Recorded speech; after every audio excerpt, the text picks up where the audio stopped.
Hello 5S. Are you ready to learn about Susan B. Anthony? Yes. You need to take some notes which you will use during a discussion in class. The focus of this lesson is to learn about the context in which Susan B. Anthony presented her speech in 1873.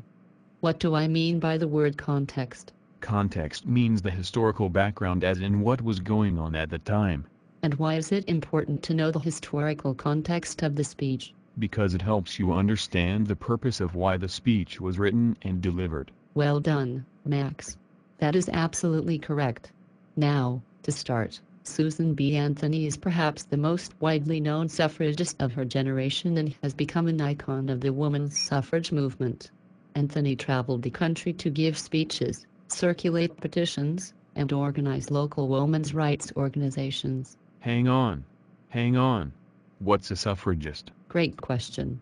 A suffragist is a person who fights for people to be able to vote in political elections, especially to women. Why did she choose to be a suffragist?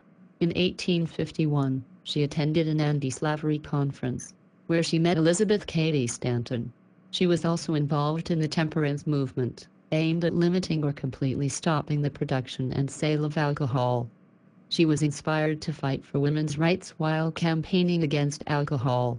Anthony was denied a chance to speak at a temperance convention because she was a woman, and later realized that no one would take women in politics seriously unless they had the right to vote. Mrs. Salazar, why weren't women allowed to vote? You know what? That is a great question. That is something we take for granted these days. In 1869, Anthony and Stanton founded the National Woman Suffrage Association. Anthony was tireless in her efforts, giving speeches around the country to convince others to support a woman's right to vote. She even took matters into her own hands in 1872, when she voted illegally in the presidential election.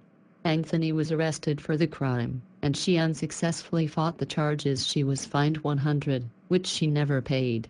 Go Susan B. Anthony. Haha. Even in her later years, Anthony never gave up on her fight for women's suffrage. In 1905, she met with President Theodore Roosevelt in Washington, D.C., to lobby for an amendment to give women the right to vote.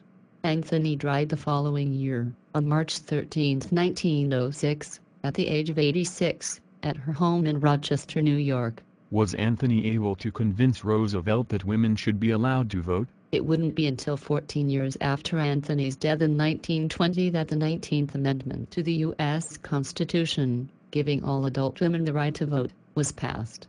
In recognition of her dedication and hard work, the U.S. Treasury Department put Anthony's portrait on dollar coins in 1979, making her the first woman to be so honored. What a cool lady. Yes, I agree with you. Now, are you ready to do a CAPE analysis of Anthony's speech tomorrow? Yes, Mrs. Salazar.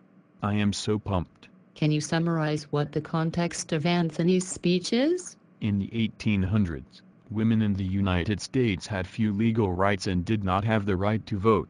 Yes. And this speech was given by Susan B. Anthony after her arrest for casting an illegal vote in the presidential election of 1872. She was tried, arrested, and delivered a speech to the jury.